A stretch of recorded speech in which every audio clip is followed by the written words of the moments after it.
Today we are going to talk about one of the most complex yet essential rules in the sport of football. I'm talking about the offside rule. Now, believe it or not, the offside rule that we know of today wasn't the same at all times throughout the history of football. Especially in the 1800s and the 1900s, there were some bizarre interpretations of the offside rule that were applied to the sport. Now, before we delve into that, let's first talk about what the offside rule today states.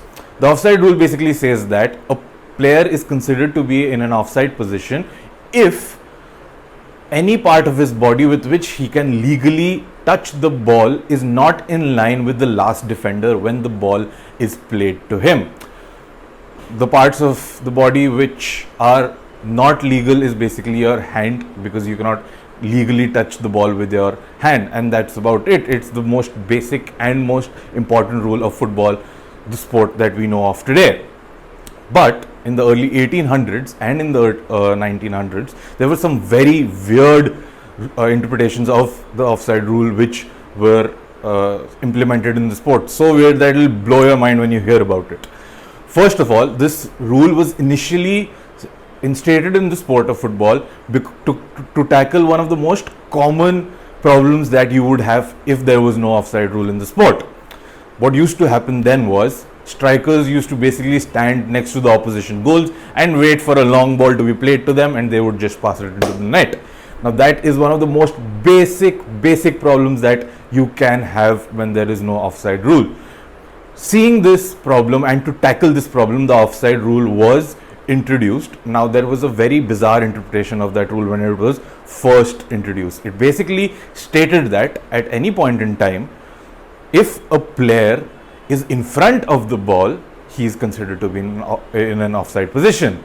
Yeah, you heard me right. So basically what it meant was, if a defender has the ball in his own defensive half, he is near to his own goal post, all the 9 players in front of him are in an offside position. And for him to pass the ball to the next players, he had to dribble it past everyone and get in line with the next players, or get those players to get behind him. Only then could he pass the ball to them. Now this basically defeated the entire concept of forward passing in the sport of football, and it became very illogical. Despite that, this rule was carried on into the sport for 3-4 years before it was amended again. The new amendment basically said that a player can be in front of the ball, but only if there are 3 defenders from the opposition's team in front of him.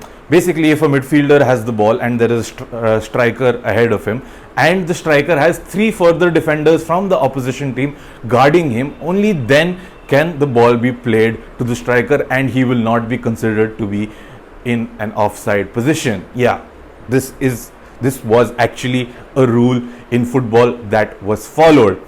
Moreover, one of the most key aspects of the offside rule which is followed today is a player is considered to be in an offside position only if he has any involvement in that particular play.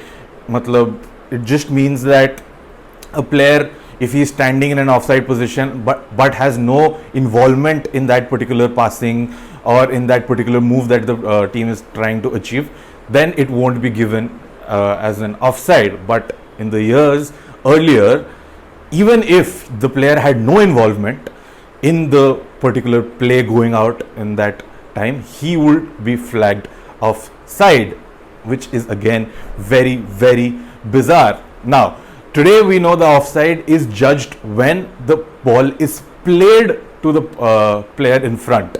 Now earlier it used to be judged when the ball is received rather than when it was played. Basically it means that if a striker is standing in an offside position and he receives the ball in an offside position, then he is considered to be offside. But at the start of the pass, if he is in an offside position but receives the ball in an offside position, in an onside position, then it is not considered to be an offside, which is again bizarre.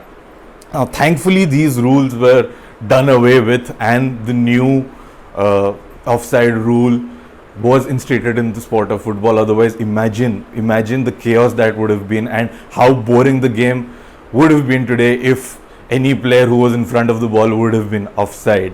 Thankfully that was done away with, and the new offside rule that we know is instated today.